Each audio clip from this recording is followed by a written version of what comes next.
Assalamualaikum warahmatullahi wabarakatuh. Sampurasun. Aturan baraya tapak sabda di mana wae ayana tepang deui sareng singkuring Abah Irwan, yakin tadi sareng Kang Paus Nurjaman, penulis, budayawan, tokoh pasantren oge. Dina kasempatan ayeuna duka nu kasabarakana ya Abah nganjang aya sababaraha hal anu tangtos beris di gua mangpang meungpeung. Mudah-mudahan aya pulunganeun kanggo Abah khususna nya kitu deui kanggo palawargi di mana wae ayana. Siap Kang? Aduh, siap. Enggak Kang lihat. Ada nunjukeun agen Kang bedus sanes Abahnya. Aduh. Rawat baraya ieu si kopi sadang bedud tapi bade teu maros heula. Kang numutkeun akang pendidikan di Indonesia dina waktu ayeuna tos dugi ka mana Kang? Bagus, udah. Saya ngelihat anak saya itu SD sekarang kayaknya saya SD itu belum bisa apa-apa. Sekarang itu udah mungkin udah ada YouTube, udah ada macam-macam. Anak-anak lebih apa ya? Lebih terbuka. Tapi kalau sistem schooling, nah sebetulnya mah school itu bahasa Latin, artinya itu waktu senggang. School teh waktu senggang. Jadi ketika ada waktu luang, ada waktu senggang, ditanamkanlah nilai, ditanamkanlah kepribadian, ditanamkanlah etika gitu. Cuman kesini jadi jam 7 sampai jam 1 sudah nggak senggang lagi. Jadi badai ngisi waktu senggang teh ka mana? Ka sekolah gitu nya. Tapi jadi riweuh gitu nya Kang. Nah, terus kan Ketika Indonesia merdeka ya kita itu meneruskan sistem pendidikan kolonial sebetulnya school. Dan kalau kita mau jujur pendidikan masyarakat Nusantara dahulu ya pesantren. Jadi pami dibandingkan pesantren mah warisan nenek moyang urang. School atau nabi ya itu sekolahnya ya Kang ya. Itu teh warisan di Eropa. Itu. Waduh, Warisan kolonial. warisan kolonial. Kita ini produk kolonial. Nah, Kang kumaha tah cigina produk kolonial ieu pami dina waktu saeyeuna. Tadi kan akan nyebutkeun ngan saugut YouTube tos tiasa murang kali SD, tapi esensinya tuh bagaimana Kang? Pendidikan sekarang teh udah berhasil apa belum? Yang kita khawatirkan itu adalah mereka secara kognitif, secara intelektual cerdas, tapi secara nilai miskin, secara nilai warisan orang tua kita justru anak-anak kita jadi tidak tahu. Itu yang kita khawatirkan. Karena schooling itu mau tidak mau kita harus jujur itu menjajah awalnya itu 1901 itu diumumkan oleh kolonial Belanda bahwa masyarakat Indonesia itu tidak bisa baca, tidak bisa nulis. Ya tidak bisa baca, tidak bisa nulis huruf Latin. Karena kan itu bukan huruf kita. Nenek moyang kita nulisnya Arab Pegon, Wianjana, Alawa. Palingan atunya palawargi Kang. Jadi kita bukan tidak bisa baca, kita bisa baca, tapi bacanya Arab Pegon. Nah sekarang justru kita ini buta huruf Wianjana, buta huruf Arab Pegon, ya, karena kita produk kolonial. Produk kolonial, palingan atuh Kang. Masya Allah gitu ya. Ini anak-anak di sekolah itu yang paling susah kalau di mata pelajaran muatan lokal bahasa Sunda itu tidak bisa menulis aksara Sunda. Guru nage ya sama. Tapi jangan menyalahkan kita tidak bisa ya. Itu mah menyalahkan penjajah saja yang sudah menjajah kita Kang. Aduh udahlah itu makan udah. Nah itu kan ya Kang di sekolah teh banyak mata pelajaran Kang. Tapi tetep gini ya aplikasinya mah tetep aduh kan sabar hiji lah kita anu manfaatna teh. Berarti meureun seueur anu mubahna Kang. Nah, itu gimana nih Kang? ada satu teori Matt Hasseltine itu, berhasilnya pendidikan itu apa yang mereka ingat. Jadi kalau saya dulu MTS, yang ingat apa ya, paling hukum Newton gitu ya, lalu hukum Faraday, ya itu berarti sukses. Tapi ilmu-ilmu yang kayak lain-lain itu kayaknya mungkin cuma 10% yang saya ingat. Akang mah harus bersyukur atau masih ada yang ingat. Coba abah, masya Allah, bikin agung. Ya lobanya mah poho gitu. Artinya anak-anak kita itu terlalu banyak. Terlalu banyak apa kan? Terlalu banyak yang dijejali gitu. Kalau menurut saya, karena pada akhirnya kan ilmu itu harus bermanfaat bagi dirinya, bagi masyarakat. Menurut saya itu mungkin tidak terlalu banyak, karena yang dikhawatirkan itu kita menjadi orang yang tahu sedikit tentang banyak. Saya tahu sosiologi, saya tahu akuntansi, saya tahu geografi, saya tahu fisika, saya tahu ulumul Quran, saya tahu mustalah hadis, tapi sedikit-sedikit. Tahu kok sedikit-sedikit. Yang dibutuhkan itu adalah kita tahu banyak tentang sedikit. Aduh, imam persahabat, aduh badaya. Ya. Jadi kita itu tidak boleh tahu banyak, tahu sedikit tentang banyak. Tapi kita harus tahu banyak tentang sedikit. Ahli itu namanya. Ahli. Aduh, kalau kita mah loba poho dari yang poho. Alah kan. Ya contohnya saya lah. Saya itu sedikit-sedikit. Saya dapat. Saya punya ilmu sosiologi sedikit. Punya ilmu biologi sedikit. Ilmu agama juga sedikit. Jadi manusia sedikit. Manusia sedikit. Ya Allah, begitu ya. Jadi tapi manusia sedikit saya yang selalu lebih banyak daripada sedikit Akang. Itu mah jelaskan lah. Ya Allah, Gusti Agung. Gusti, ya baraya sedayana nah Gusti. Anak muda sekarang itu terlalu banyak. Kalau menurut saya itu jadi dikurangi lah. Lalu mulai dijuruskan udah bukan di SMA, tapi kayaknya sudah start dari SMP itu udah dijuruskan. Dikenali karena masing-masing kompetensinya ya kan. Masalah itulah yang tertariknya baraya. Ternyata kita itu tahu sedikit tentang banyak, tidak tahu banyak tentang sedikit. Ada pemikir pendidikan dari Brasil itu Voltaire. Apa tak? Itu pendidikan yang membebaskan. Di kita itu kebijakan jadi sebuah kebijakan. Pendidikan yang membebaskan itu jadi pendidikan apa? PKBM. Jadi, orang nggak harus ke sekolah tapi dapat kemampuan dasar gitu. Kayaknya itu lebih bagus zaman sekarang ini. Setuju atau kalau begitu mah gaya atau Kang. Jadi sekarang mah kalau dina jadi anak saya nggak perlu masuk sekolah tapi saya didik aja gitu. Adek ya. Ternyata begitulah ya. Pantasan atau ya kita mah kalau dina orang Sunda makan tadi teh kata sibatkeun loba nu ganggarateun ya kan. Kita nih manusia ganggarateun. Karena ilmunya kita sedikit-sedikit, taunya banyak gitunya. Apalagi di medsos. Si gawe anu nya gitu pada mah teu boga kanyaho. Matak lahnya wajar we pangitan seueur jami di medsos anu komentar teh akhirna rasana teh matak jeung dirieun Kang. Ibarat cai diasakan begitu ya. Tidak masak begitu setengah matang, jadi kan matak jeung jeurieun eta teh. Makanya yang dibutuhkan itu adab ilmu, adab mencari ilmu, adab mempunyai ilmu. Jangan sampai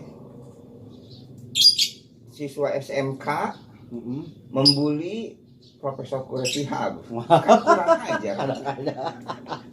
Kepakarannya itu hilang. Ya, betul. Karena memang ya begitulah, karena kita mah taunya sedikit Kang. Ya harus dimaklumi saja banyak komentar-komentar yang lumayan membuat jeung jerieun ya baraya. Nah, sekarang Kang, tadi kan ada produk luar negeri atau produk Eropa di pendidikan. Ada katakan satu produk karhun ti urang. Ini pesantren Kang. Nah, bagaimana menurut Akang tentang pesantren Kang?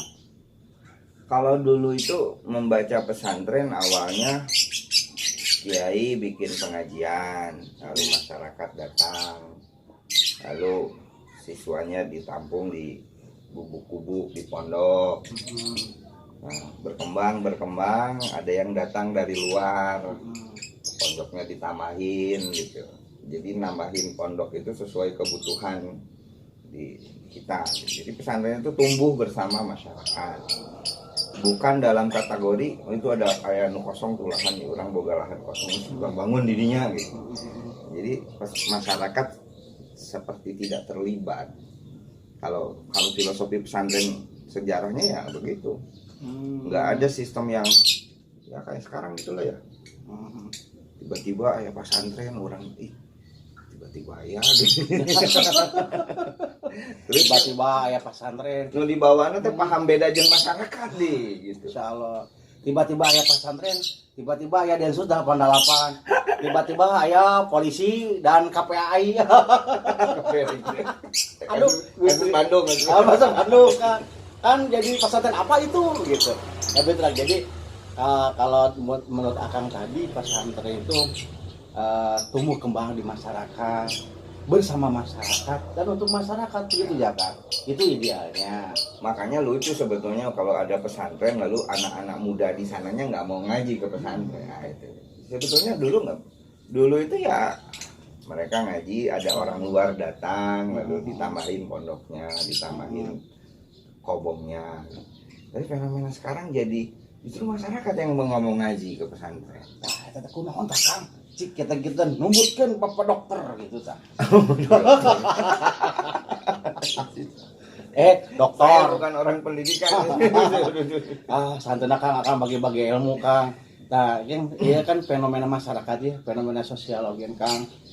Emang laras pamit ditinggali mah seperti begitu karena banyak pesantrennya ada besar, satunya banyak, tapi warga sekitar itu tidak ada gitu. Digedeg bahkan. Nah, digedeg, dibenteng itu kemaka. Ya kita yang penting itu ya masyarakat sekitar harus merasa memiliki, pesantren juga harus ngahiat masyarakat terlibat masyarakat di sana. Tapi mungkin ada beberapa pesantren yang akhirnya digede gitu ya, sehingga masyarakat bisa masuk. Mungkin karena ketika masyarakat masuk justru menjadi tidak yukrimu duyuf.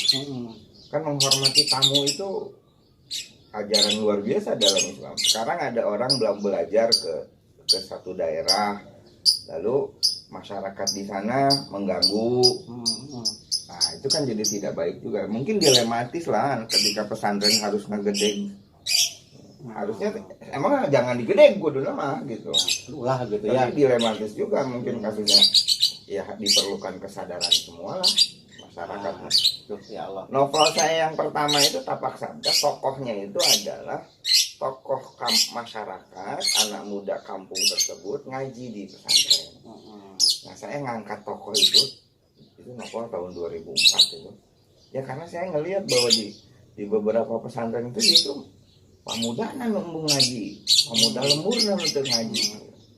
Bahkan aya istilah kieu anu ceramah teh. Sik atuh cenah ulah kawas onta. Kenapa kawas onta? Ya kan onta itu ada di Mekah, tapi onta itu pernah tawaf sudah gitu. Ya di luar saja kalau gitu. Mungkin jawaban teh Nabi mau jadi onta nawe cenah kan gitu.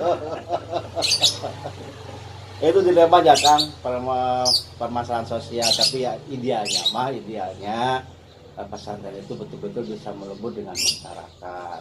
Dan kita harus jujur bahwa yang konsisten 24 jam siswa itu dibimbing pesantren lah. Karena manusia itu bukan ini saja. Kalau bikin orang cerdas itu kayaknya gampang gitu. Sina pinternya belewe buku paksa gitu. Tapi kan yang Rasul ke muka bumi juga kan liutami makarimal akhlak. Nah ini yang berat gitu ya. Yang pendidikan nilai, pendidikan etika. Nah, bajakan pesantren sekarang Kang, kalau dulu kan hampir pesantren pasti garapannya ada ikat kuning, ada kitab-kitab klasik. Ada beberapa pesantren justru bahkan sudah tidak ngaji kitab sekarang. Apakah itu kalau dalam tataran dalam pakem kepesantrenan itu bisa dibilang pesantren apa bukan, Kang? Kalau menurut saya mah kawalat gitu.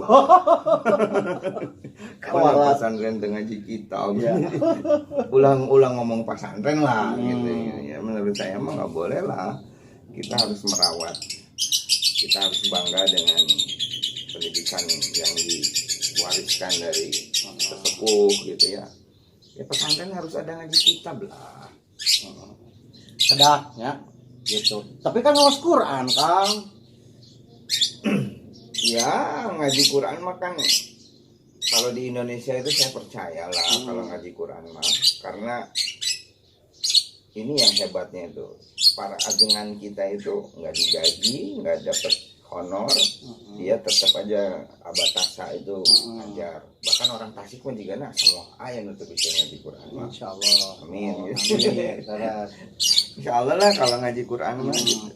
Tapi kalau pesantren itu ya ada ngaji kitab gitu. Harusnya minimal gitu lah itu. Pinah wae mah gitu. Itu pantas dikatakan pesantren. Gitu lah. Gitu. Lamun teu aya kajian kitab klasik atau dapet kitab kuning mah, nah itu mah namanya majlis taklim bangetnya. Majlis taklim atau boarding school. Aduh, barayana luar biasanya. Aya keneh anu bade ditaroskeun. Ya atuh. Kita semua mengakui ya kan bahwa pesantren itu salah satu lembaga tertua nih di Indonesia karena sudah ada sebelum penjajah masuk ke Indonesia. Kalau dibandingkan kan output dari pesantren dengan output dari sekolah umum itu lebih unggul mana, Kang? Apa ya? Kalau jadi sebetulnya begini, kalau pesantren itu kan ayah bupati, kabupatian, kadituna kabupaten, wilayahnya itu kabupaten, pendidikannya kabupatian, jadi bupati. Nah di urang ge ayah kasatriaan, kasatriaan, pendidikannya pesantren, siswanya santri, berarti santri itu harus satria. Karena lembaga yang mendidik harapan nenek moyang kita itu orang-orang itu jadi satria. Maksudnya satria itu punya tanggung jawab, punya kesadaran sosial, punya panggilan jiwa untuk orang banyak. Itu kan karakter-karakter satria. Awalnya itu pesantren kasatriaan, santri, siswanya santri. Nah dulu itu kita bahkan sebelum Nahdlatul Ulama kan Nahdlatul Tujar, kebangkitan pengusaha, kebangkitan pedagang. Nah, terus ada taswirul afkar, pemikiran. Dulu itu nggak ada pesantren yang ujung-ujungnya jadi pegawai negeri. Kan pegawai negeri mah bagian sekolah. Yang jadi juru tulis. Artinya pesantren punya kemandirian. Santri-santri itu harus mandiri. Tapi seiring perkembangan zaman, jadi yang ngigelan zaman, pesantren ada sekolah gitu ya. Akhirnya banyak juga santri yang akhirnya jadi pegawai negara. Tapi itu udah salah kan? Ya enggak lah. Santri jadi pejabat. Lewat pesantren jadi pengusaha. Enggak salah. Yang penting kan ruhnya, ruh satrianya itu kan harus ada gitu ya. Apalagi kan sekarang mah ada dari pesantren kan jadi pemain timnas kan. Penjaga gawang. Penjaga gawang, Asnawi Mangku Alam, Witan Sulaiman gol. Artinya begini, yang penting kan ruh kesatriaannya itu. Jadi tidak menyalahi aturan. Nah, ini sekarang nggak ada sekolah terus jadi ustad misalnya, dia nggak jadi PNS, nggak jadi birokrat, jadi ustad. Tapi ustad usaha tina anggaran daerah. Lain satrian gitu. Aduh. Nah, jadi seharusnya tuh ya kan bagi pesantren itu untuk sekarang nih kan, untuk masa sekarang. Apakah menyiapkan mencetak kadar ulama atau mencetak kadar pejabat atau mencetak kadar kesatria yang siap terjun kapanpun dan dimanapun medannya? Mencetak imamul mutakin. Dan imam itu bisa dalam skala keluarga, bisa dalam skala RT, bisa dalam skala kelurahan. Yang penting jadi imam. Imamnya Imam itu yang ya bertakwa. satria. Imamul muttaqin itu sama dengan satria. Yang memiliki imamul muttaqin itu bagi keluarganya, bagi keluarga besarnya, bagi ya, harusnya begitu. Jadi dimanapun dia tinggal, dimanapun dia berada, yang keluar dari pesantren harus jadi imamul muttaqin. Jadi tidak mesti yang keluar pesantren menjadi mubalik.